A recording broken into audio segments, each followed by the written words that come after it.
Coucou la compagnie, j'espère que vous allez bien, c'est Candy Shy et je suis ravie de vous retrouver sur ma chaîne Livresque pour faire une gazette, un update lecture pour vous parler de mes dernières lectures. On va tout d'abord parler d'un classique, ensuite d'un fantasy et en dernier d'une romance contemporaine. On commence tout de suite donc avec le classique et pas des moindres, c'est Orgueil et préjugés de Jane Austen, un roman que j'ai pas besoin de présenter, je pense, un grand classique de la littérature. Je n'avais jamais lu de Jane Austen, je n'avais jamais lu Orgueil et préjugés. Et c'était le livre que vous m'aviez tiré au sort pour la White Pal. Donc ça y est, j'ai rempli mon contrat, j'ai enfin lu les deux livres. J'avais lu déjà précédemment donc Jeu d'indulgence de Jennifer L. Armentrout. Et maintenant, ça y est, j'ai enfin lu Jane Austen et enfin lu ce grand classique de la littérature. C'est une lecture qui s'est très très bien passée parce que la littérature classique, je n'y vais pas facilement, parce que j'ai peur des tournures de phrases et d'être un petit peu assommée par les cryptes de l'auteur. Et là, pas du tout. Mais alors, pas du tout, ça s'enfile comme les romances historiques que je lis. Bon, bien sûr, avec des tournures de phrases et une façon d'écrire peut-être un peu plus différente, un peu plus soutenue, mais vraiment d'une grande simplicité. Ça ne m'a posé aucun problème. Donc déjà, ça, c'était gagné. Et le roman se défile assez facilement. Donc, on a d'abord une première partie que j'ai trouvée assez lente, où on met en place les personnages, donc Jane et Elizabeth, les filles Bennet, et donc Monsieur Bingley et Monsieur Darcy. J'ai beaucoup aimé. Donc une première partie que j'ai trouvée assez lente et une deux secondes partie par contre beaucoup plus entraînante, où là on a vraiment les moments entre Elisabeth et Monsieur Darcy qui sont vraiment assez intéressants, et le rattrapage un petit peu de son comportement antérieur dans la première partie du roman. Donc il rattrape ses faits et gestes. Et j'ai beaucoup aimé. Mais après d'avoir un grand enthousiasme pour ce roman-là et cette romance, eh bien, j'avoue que non.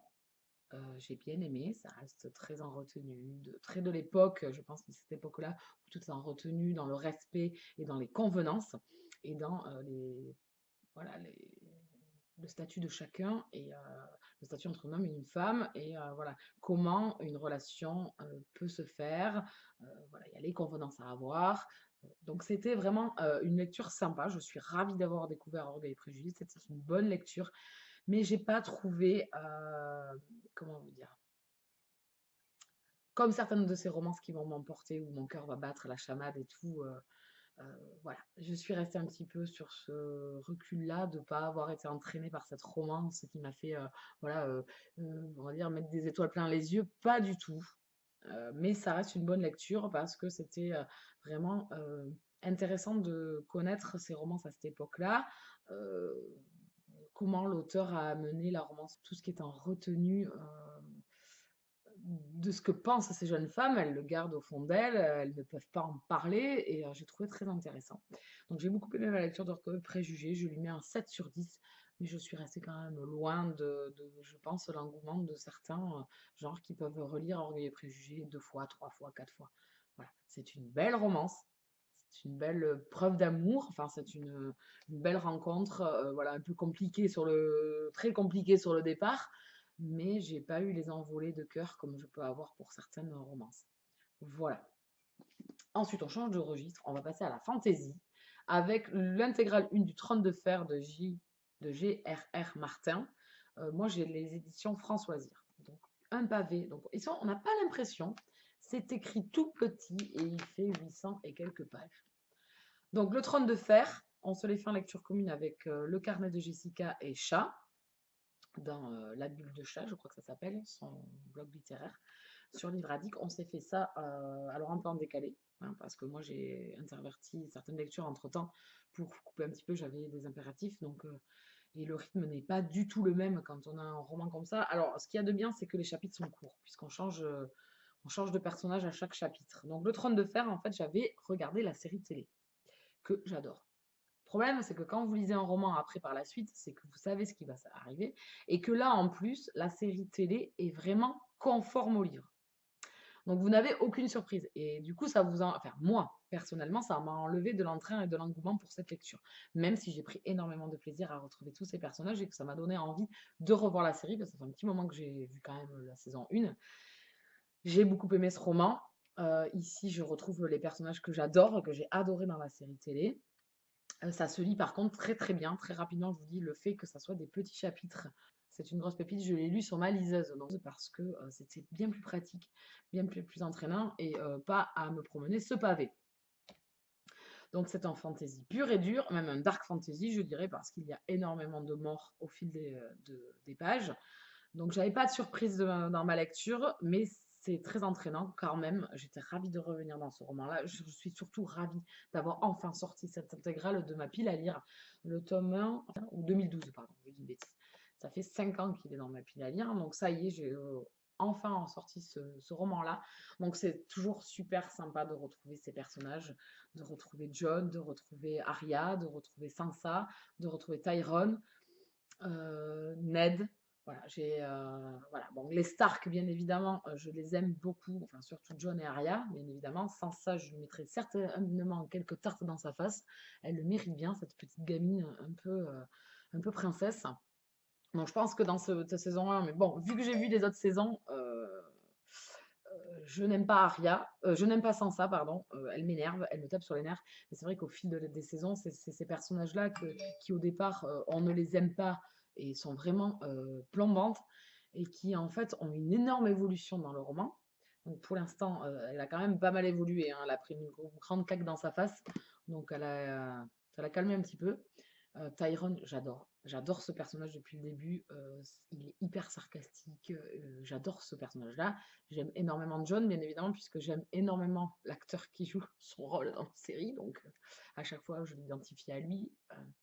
Donc ici, la seule chose qui est différente par rapport à la série télé, où les personnages paraissent beaucoup plus mûrs, bien évidemment, hein, on n'a pas pu prendre que des enfants pour réaliser les personnages, ici, ils sont très jeunes. Donc John, en fait, au départ de l'histoire, a 14 ans, et Rob a le même âge que lui. Daenerys a, pareil, 13 ans, je crois, au départ du roman. Donc ça m'a choqué un petit peu, parce que quand on adore les personnages et que voilà, on tombe un petit peu sous le charme de Jon Snow dans la série, ça a le don de vous calmer un petit peu, vous dire, oula, mollo, hein, ma grande, tu es en train de tomber amoureuse d'un gamin de 14 ans. Voilà, donc ça m'a un petit peu choqué. C'est un petit peu la chose qu'on peut pas retrouver dans la série télé où ils ont pris des personnages quand même qui font un peu plus âgés que ça quand même. Voilà, donc j'ai beaucoup aimé. Donc c'est très fidèle à la série. Si vous avez peur, parce qu'il y a énormément de personnages, c'est vrai qu'on a. Enfin, c'est surtout pas les personnages principaux dont on se trompe parce que de chapitre en chapitre, ils reviennent. C'est surtout les personnages secondaires avec les noms et tout ça qu'on a du mal.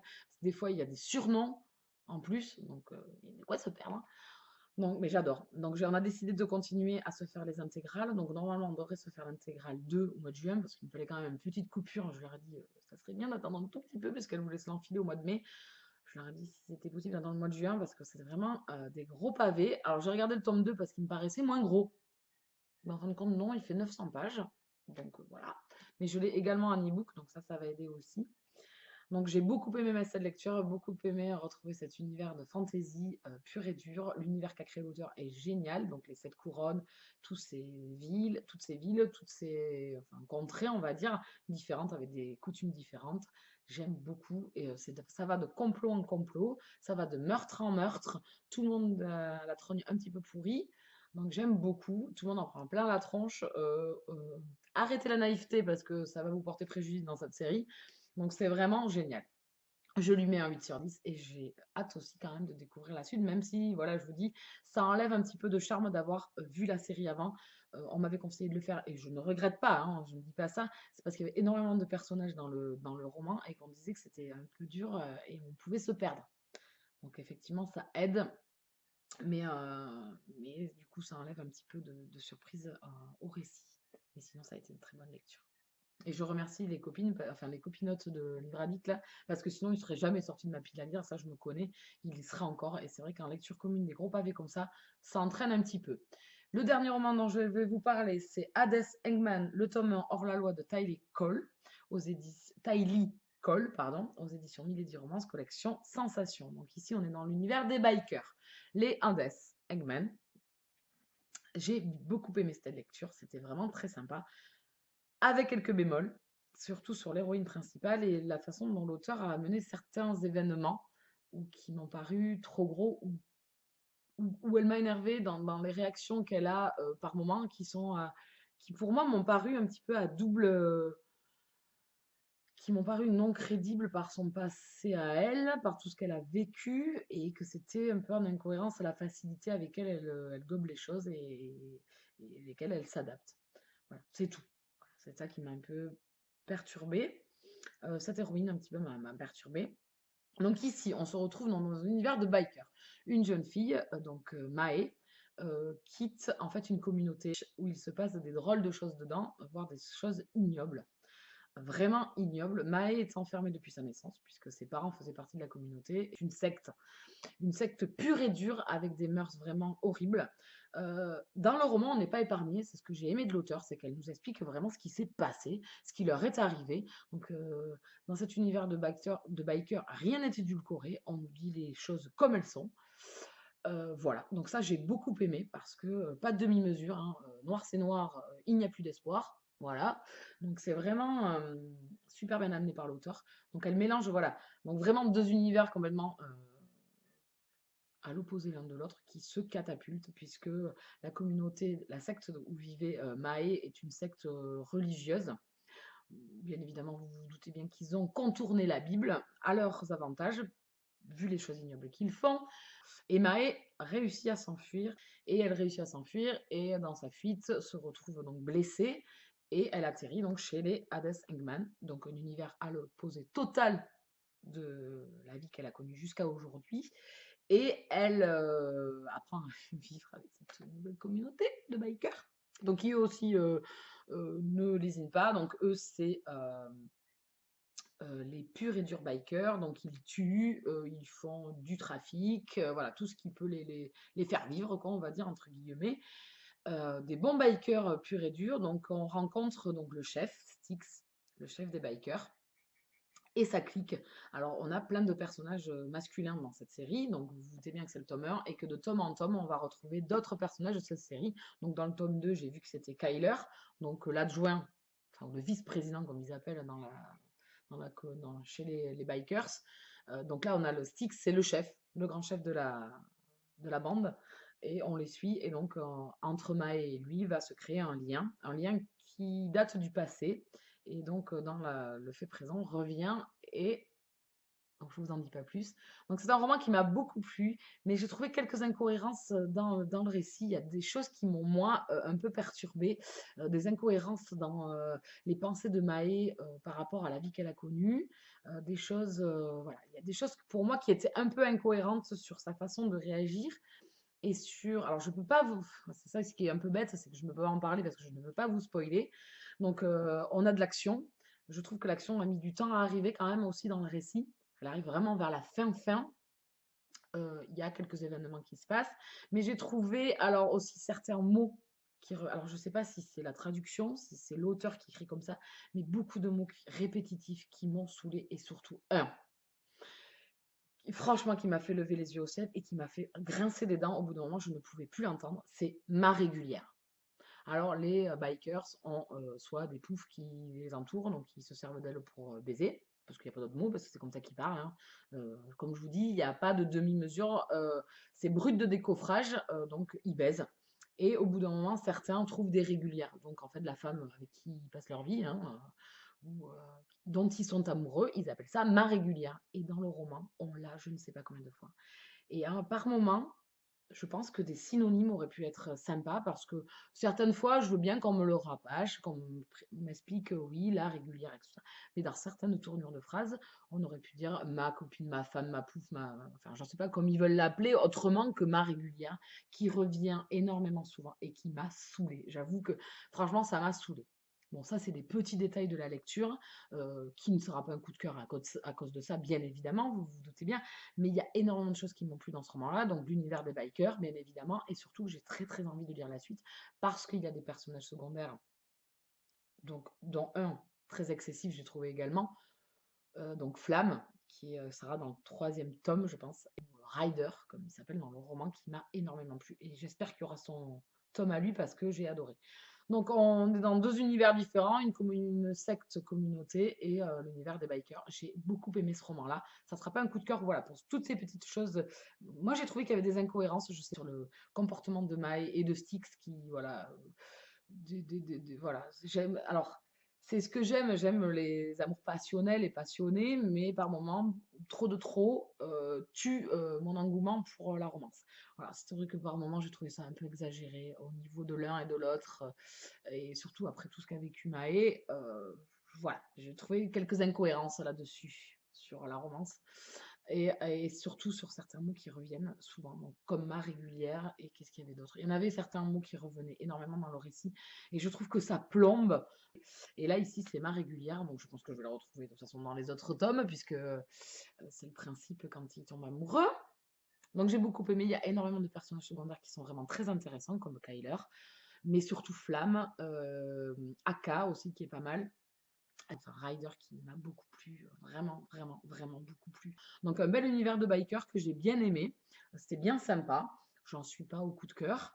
C'est une romance contemporaine qui a les fils du contemporain. Et ce que j'ai bien aimé, par contre, que j'ai beaucoup aimé, c'est que on nous cache pas le côté noir, on nous raconte les faits. Donc ces jeunes filles ont subi énormément de choses, ont subi énormément de choses horribles, vraiment des choses inacceptables.